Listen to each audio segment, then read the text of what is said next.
Gender-based hate speech in online gaming and among online gamers. Thank you, Kristine. Thank you. Hello, everyone.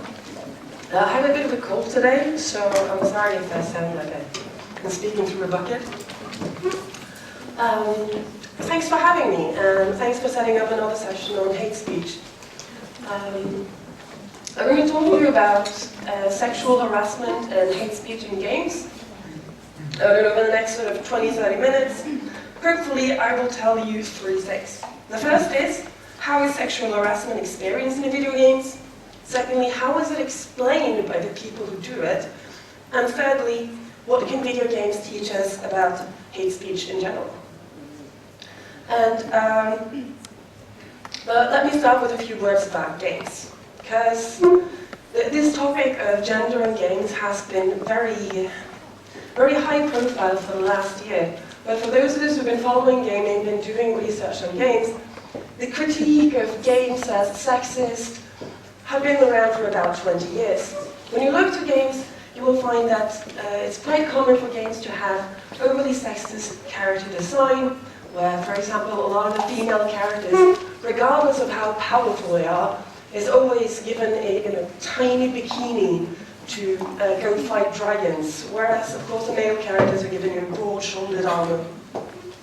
You can see here there's quite markedly sexist view in promoting games, either through these very descriptive advertising. I still don't know what the games are about that are trying to sell on these two pictures here, but also through big conferences where they promote games like E3. It's very common to have booth fakes, women walk in scantily clad clothes only to promote games. All this gives an idea that video games are toys for boys, that is not somewhere women should belong. And while it is true that games are very, very popular among men and young men, it is kind of hiding that video games are really popular all over the place. We spend about 3 billion hours a week playing video games. 96% of kids under 18 play games, and it doesn't appear that we really stop playing games when we grow older. We just tend to change genres or maybe play a little less as our everyday life has more responsibilities. And we're moving past these media panics about video games. We're moving past the idea that video games are a tool to create mass murdering zombies. Instead, we're seeing games as something that can be positive. We see games in school trying to motivate kids to learn, in health to make them sure that exercise is fun, maybe a game to learn kids when to properly administrate injections for diabetes. We also see games moving into traditional areas for culture and art, like in the bottom left there's a picture I took at the MoMA in New York, where they have their own section for video game art, and even in London Philharmonic Orchestra decided to make an album recording video game music. So games has really gone mainstream. It's no longer a subculture, so never be treated like a subculture. Still, as we have gone to even though games are mainstream, we still keep our same idea about who the gamer is. When I say, imagine a gamer, I know that quite a few here in the audience will be imagining a white guy, probably early 20s, possibly living in his mother's basement, very possibly a virgin. Are we getting close here? Yes. This stereotype, while having little root in reality, they're also very, very unhelpful, because it hides all the other types of games and gamers that are out there. So let's get the record straight. 48% of all people who play games are female, and there are more people in the fastest growing demographic. The fastest growing group of people playing games are women in their 40s. There are more people over 40 playing games than there are teenage boys playing games. Okay? And if you think that's a little bit strange, just remember that Angry Birds have 1 billion downloads, that Farmville have maybe somewhere between 250 and 300 million users. Now, these numbers of the games that you play on your mobile, and you play on your social websites, are a lot higher than the standard games that come out of, like the standard high-profile games that is usually played a lot by hardcore gamers. Regardless, young men still spend more time and money on games than most other groups, and have until now held a favored position as the favored customer. And it doesn't seem to matter that over the last 20 years, games have gone from subculture to mainstream. The gamer identity, the shared feeling of who we are as gamers, is still very closely tied to being an outsider, which is very relevant to what John said about the small differences. The gamer identity is someone who never got to sit at a cool kids table, someone who was weird and awkward, someone who wasn't necessarily wrong with, but they were just never it. They were never the cool ones, right? And I think exactly because so many gamers have had this experience of being the outsider, of being excluded, it is incredibly sad and disheartening to see that this same community is finding new and better ways of harassing people. I am here talking about Gamergate. Does Gamergate ring any bells for people in here? Like, by show of hands? Not as much. Fair enough. Okay. Gamergate, depending on who you ask, has very different definitions. For those who identify with what is called the Gamergate movement, they will say that Gamergate is a grassroots movement where gamers are opposing corrupt practices in journalism. That they're arguing against too close ties between the video game industry and the journalists, that the reviews are skewed, that favors are being given, and that the gamers are not given a decent picture of what kind of games are out there. For pretty much anyone else, Gamergate is about the exclusion and sexual harassment of women in games. And for observant listeners, there seems to be some difference between the ethics and journalism and harassing women, right? There seem to be bits of different sides. But it should be worth noting that the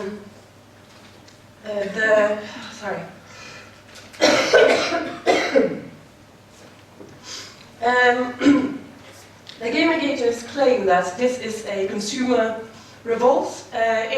Was rapidly losing ground when we take a bit closer look at what kind of activities the Gamergaters were involved with.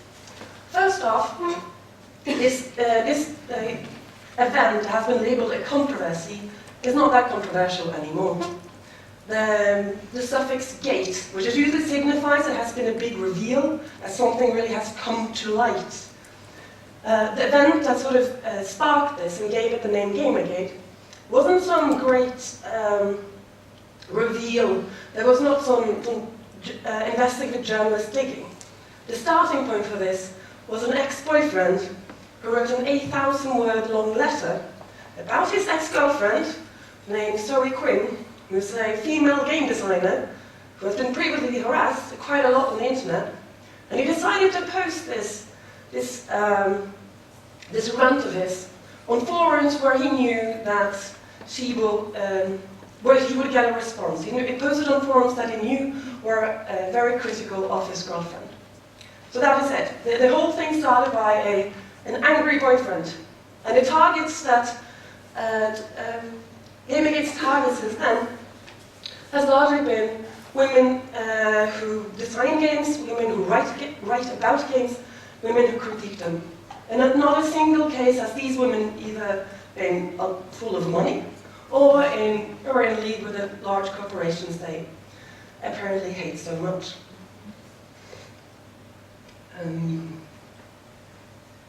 So, in the fall of 2014, at least 4 different female game developers and writers had to leave their house because of the amount of threats they were getting, including death threats with locations of their houses available. And to understand this kind of harassment that Gamergate symbolizes, I think we need another word than sexual harassment or cyberbullying. I quite like what Anita Kirsten used, another person who's been a target of this kind of activities. She calls it a cyber mob. A cyber mob is when not just individuals, but hundreds if not thousands of individuals coordinate themselves to attack a single person or persons. The methods they use, the core method is of course to send threatening or harassing texts and messages, which of course by the sheer number becomes overwhelming for the person we're talking about. However, there are other things here that are just as relevant. Zoe Quinn and Anita Sakis and other people have been targeted by Gamergate. They have all their social media accounts hacked or reported. For example, they would have a YouTube account and someone would report it as terrorism and the account shut down for a while. It makes it almost impossible to have any kind of online life. They find that their Wikipedia pages are vandalized. For example, putting in hopeful death dates on these people, saying that I hope this person will die in 2 years, for example. They will also contact employers, contact family, make sure that this harassment is not something that just stays online, but through organizing through so-called ops, because gamers are quite good at organizing. They will write down a list of things that needs to be done, targets, how to achieve it. They are able to organize and create a massive hate campaign. Perhaps the most creative and horrible example of this is when Anita Sakesen, who's the picture of here, she has been critiquing games for being sexist, and one of the responses was to Photoshop her being raped by video game characters, and another one was to make a game where you could beat her up. By clicking on her face, she would get gradually more bruised. While I'll be talking more about individual harassment, how, I say, everyday people would experience harassment in games, these profile people and the kind of harassment they are receiving is kind of unique, in the sense that how many people are involved, the consequences, and the methods are being used. And I think we will need special measures to deal with this kind of cyber mob. Because that's not about bullying, it's not about some people disagreeing. There's an organized group attacking people, mostly women and minorities. And to give an insight in how it looks and how it's experienced, here's an excerpt from an article by Zoe Quinn, who was a target for this, and among other things had to leave her house because of death threats. She says, "For the first 5 days, I couldn't sleep.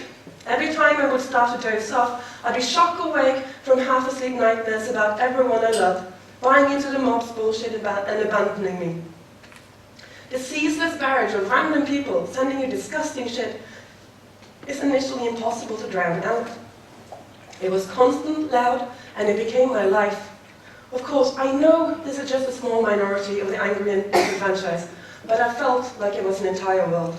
That's how it works. They use sheer volume and repetition to make the numbers seem overwhelming."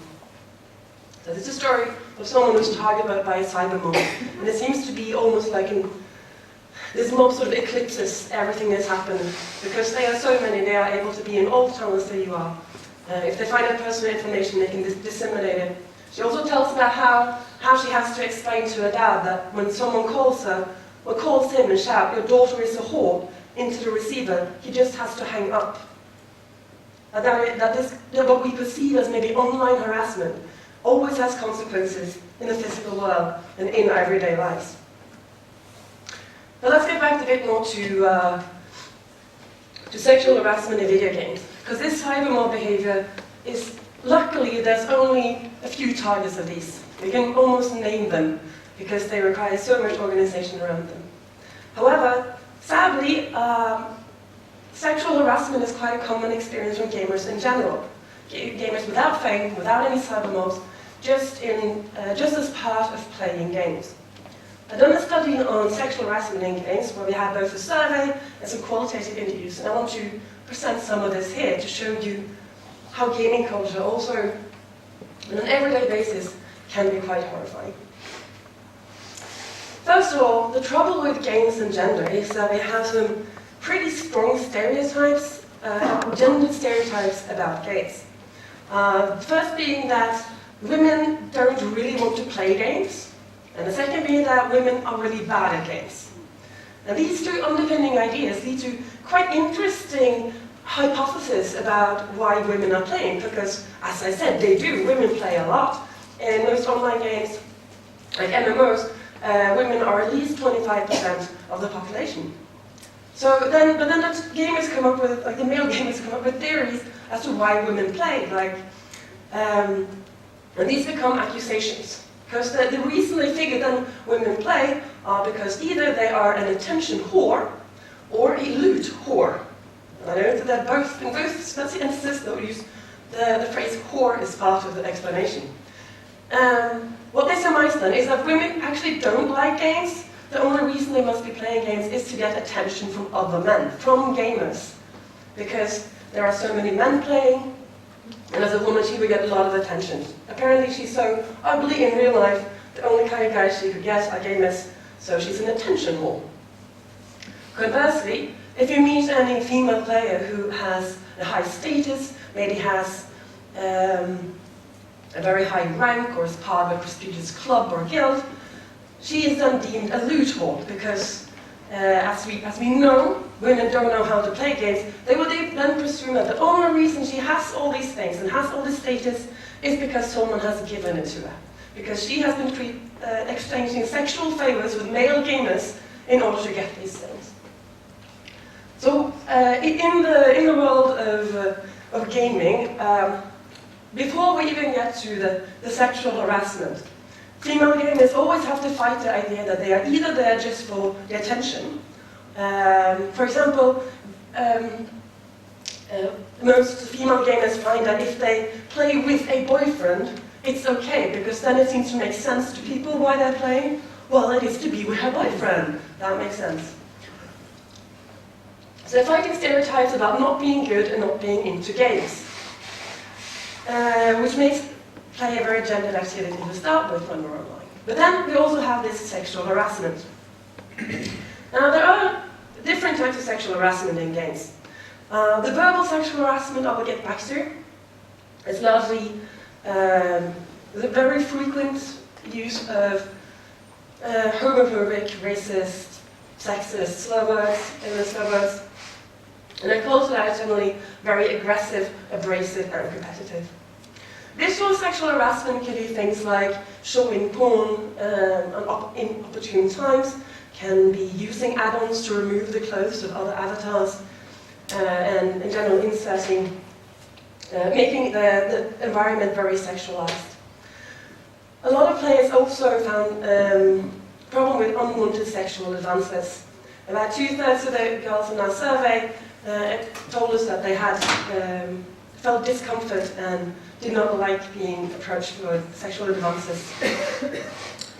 A general theme also through our research was that there was no real divide between online and offline. Very frequently, one profile that was someone who met online and had some kind of community online were able to find offline links.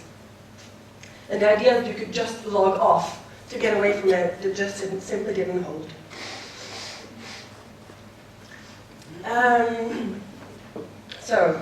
When looking at how this sexual harassment actually shapes play, as in what kind of consequences does it have to have a community where sexual harassment is actually quite pervasive and common. What we found that this had very clear consequences. The first being that 18% of all the girls had at some point stopped playing a game because of sexual harassment. As in almost 1 in 5 had stopped playing a game. That is quite a dramatic effect, saying that it's not some kind of abstract consequence, a very clear consequence. The women feel so unwanted and feel so much distress that they simply prefer not to play that game. But there are, but people do love to play, and a lot of women do play. And then they find that their play style is interwoven with strategies to handle harassment, or strategies to avoid harassment. That is, their play style is not something they develop freely based on their own preferences, what kind of games they like, who they want to play with. So much of it is also based around how can I play without being harassed? We're looking at the kind of strategies they use. Common things would be things like changing the server, changing the clan or guild or group you're with, changing your name. Most common being just to ignore people. Changing avatar. But in the last category here, we found something that quite shocked us. Because in the last category, it says hidden information about gender identity. And we found that half of the women in our survey had at some point hidden that they were women when they were playing to avoid harassment. That is basically to say, half of the female players are closeted at some point. They don't feel safe to express their gender identity because of social sanctions. Just like someone would be gay and be in the closet because they're afraid of the social sanctions of showing their identity. In these online games, women find it better to closet themselves as women rather than to have to deal with all the fuss of being openly a woman. This speaks of how little gender freedom you will find in online games.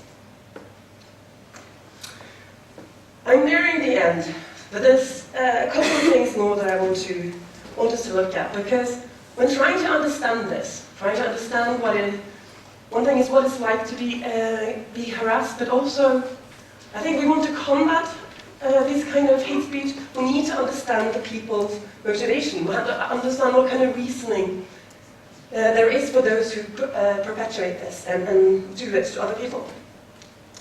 And we were actually quite lucky to find a bunch of people who wanted to be interviewed. And the interesting thing about hate groups is that people are quite open about why they hate something. You don't have to dig very hard. But I want to point out that even though there are explanations for why they harass, of course I can analyze them and find that they are related to gender, they are related to hate speech, they are related to entitlement and privileges. However, it is very important to remember that for the people involved, it is not. For the people involved, the idea that this is something about gender or inequality is not there at all. So maybe, I think that the lesson for me then, going forward, is that when talking to them, we need to understand what they are thinking about. In this case, it has a lot to do with how they think about games and how they think about being online. Let me show you the 3 top explanations for why this is not really a problem. Because we did a survey. We had one question in the survey where we asked, have you seen any sexual harassment? Did you find it a problem? And it really was a 50-50 answer. Half of our survey respondents saw a problem with sexual harassment, and half of them didn't mind there being that kind of language and behavior in the games. And this is their explanations. The first explanation is I think we find that in a lot of discussion also about the internet and harassment generally. The idea that the game world or being online is a completely different space with different norms, where you can do things in a different way because it's not really real. It's separate, it is fantasy, it's different. It's not like here. Like they say, well, when I say gay in a game, it doesn't mean homosexual, it means that something sucks. Quite a common thing to say in games like, that is totally gay, it totally sucks. He means that the word gay now has a completely different meaning. Of course it is not. I mean, it wouldn't be provocative or anything if it didn't know the meaning it had in an offline situation, but it's still their argument. And they said they're different communities that disconnect from reality.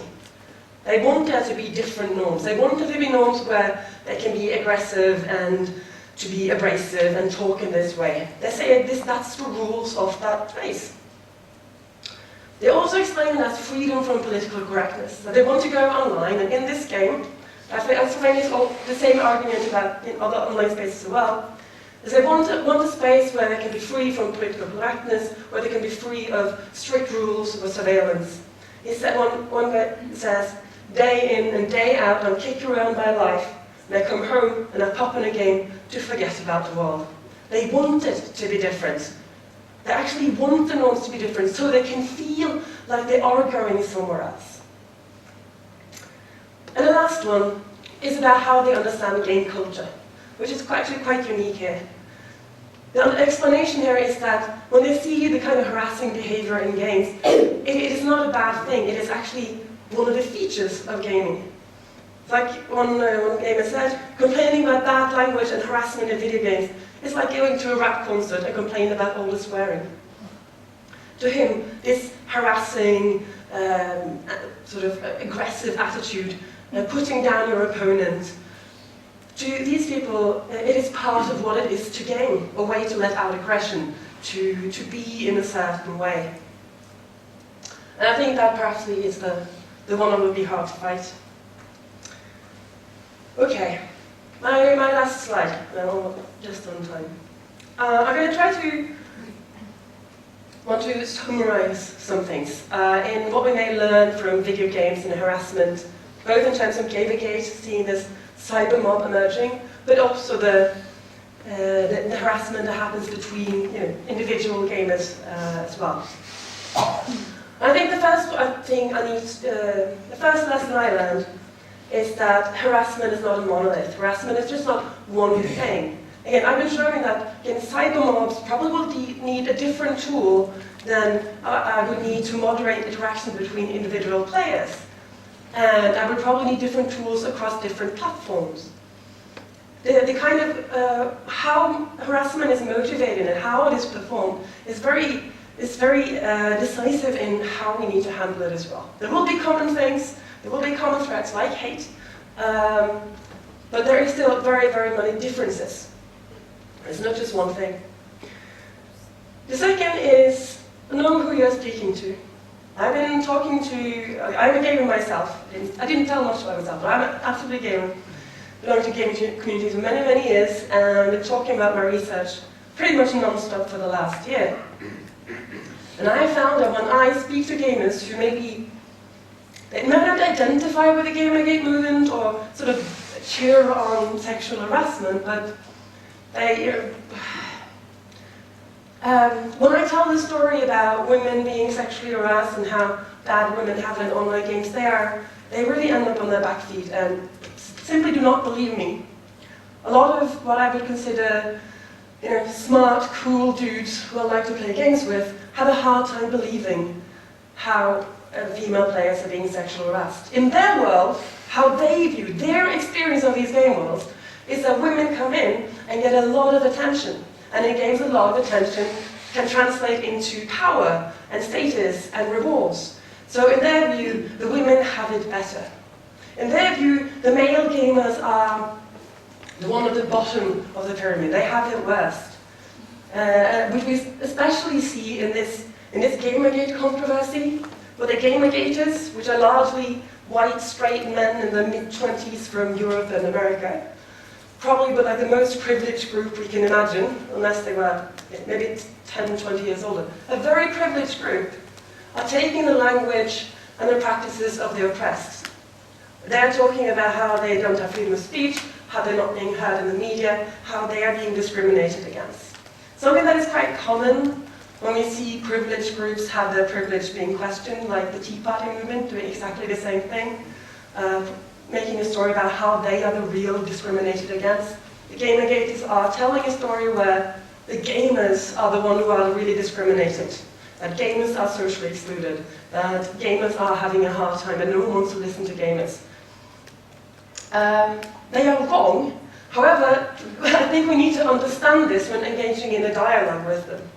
That their experience of being an underdog is going to trump whatever statistics we bring about how many people are being sexually harassed. Okay, the last point is that something that I hope to, I'm looking for someone who maybe wants to work more on this. I don't know, master's students, PhD students, I don't know. But in Gamergate, with this cyber mob culture and the combination of online communities and hate speech, I think we're seeing a new phenomenon where the proponents of hate speech and harassment are actually being paid for it. I mean, people have been paid to be hate speeching a long time, but they would usually be employed by someone. Now we're seeing that the same tools that allow us to have this user-oriented content sharing, like through YouTube advertising, through Patreon, through Kickstarter, through all these services where individuals and advertisers can generate money to make YouTube videos, a lot of these people that are making a living here are putting out hate speech. For example, one of the main proponents in Gamergate, Yanopoulos, something, it's a bit hard to say, sorry. If you look at his revenue, is about sort of $8,000 a month he gets.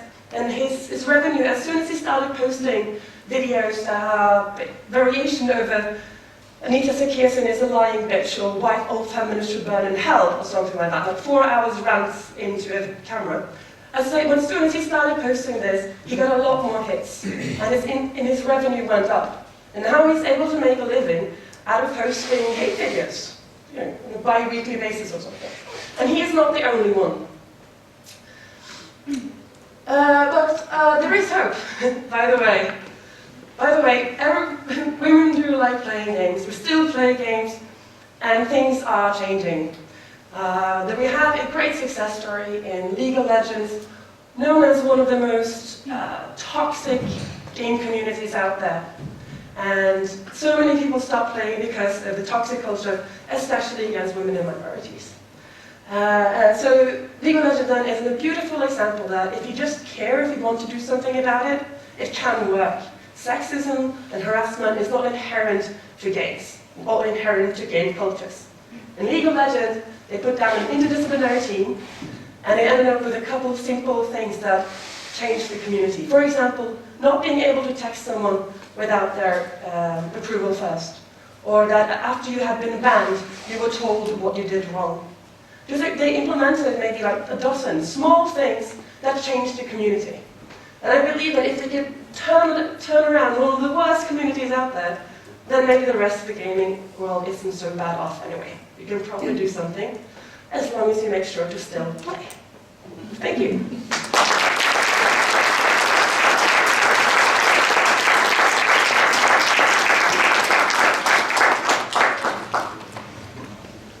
Thank you so much for that very interesting presentation. I've heard it before, but it's still very interesting for me.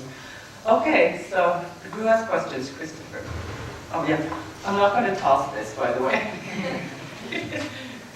Yeah, hi, thanks very much. I was just wondering on that last point you made, if you could tell a little bit about what was the motivation, what was the reason why they put together that team to implement those changes? Was it pressure from consumers? Was it just interest in profit that they had lost some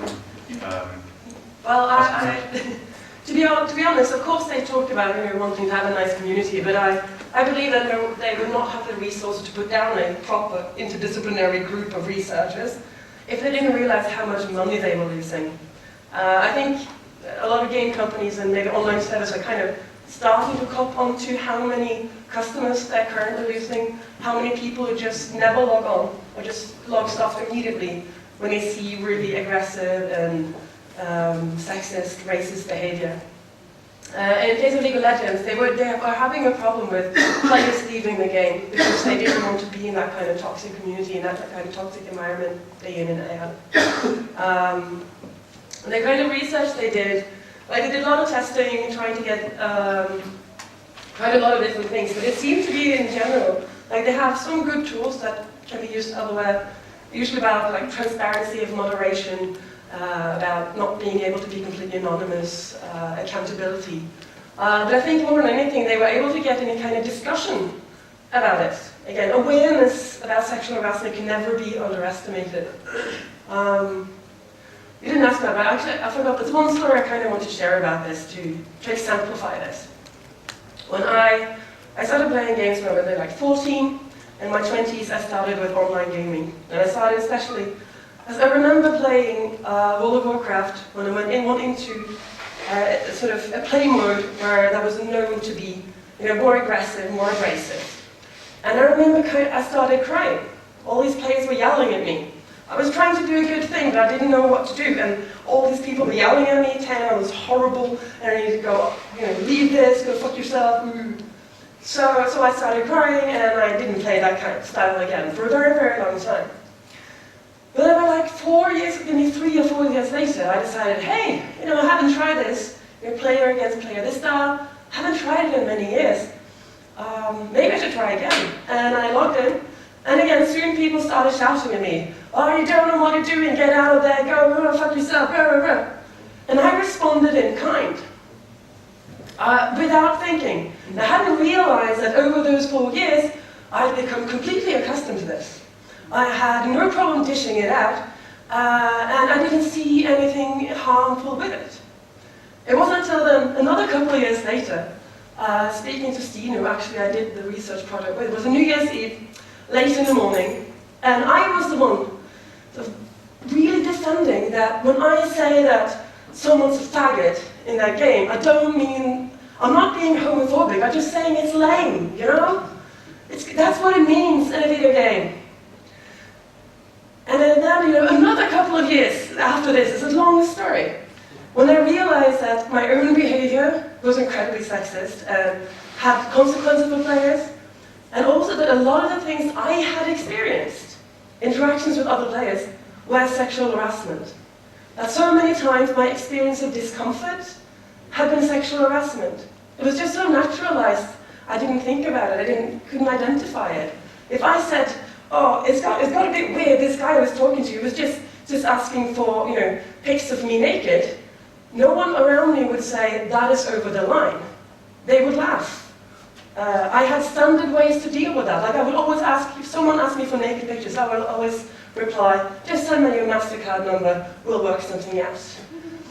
The fact for me, it was so normalized for everyone, we weren't able to identify it, which is why I think even just putting light on sexual harassment will have an effect. Okay. Sorry, it was a very long answer. I just realized I forgot to tell my story in the end. Any more questions? Are we on time? Okay. Thank you so much for your presentation.